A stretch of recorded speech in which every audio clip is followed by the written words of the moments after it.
Esok hari Isnin seperti biasa saya akan menemani tuan-tuan dan puan-puan untuk mengaminkan doa ini. Moga Allah Subhanahu Wa Taala mempermudahkan segala urusan kita bermula daripada hari Isnin untuk seminggu ini. Bismillahirrahmanirrahim. Ya Allah, dengan keberkatan hari Isnin yang penuh dengan kemuliaan, dengan keberkatan baginda Rasulullah sallallahu alaihi wasallam, permudahkanlah segala urusan kami di sepanjang minggu ini.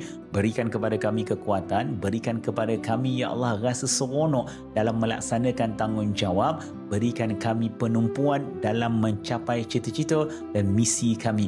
Kami ada cita-cita, ya Allah. Kami ada visi kami. Kami ada target kami. Jangan biarkan kami putus asa dengan cabaran yang telah Engkau sediakan. Tetapi jadikan kami orang yang lebih kuat untuk menempuhinya.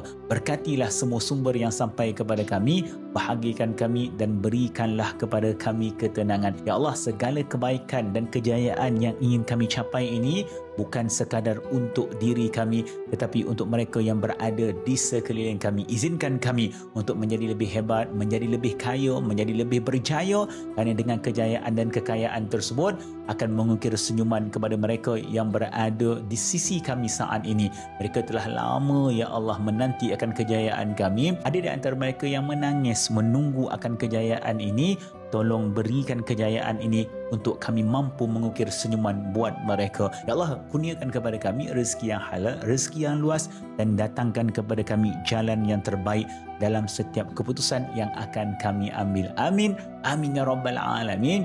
Jom dengan lafaz bismillah kita mulakan minggu ini dengan penuh semangat, kerana orang Islam sentiasa fokus dan melakukan yang terbaik dalam setiap perkara yang mereka lakukan. Moga Allah mudahkan segala urusan. Alhamdulillah.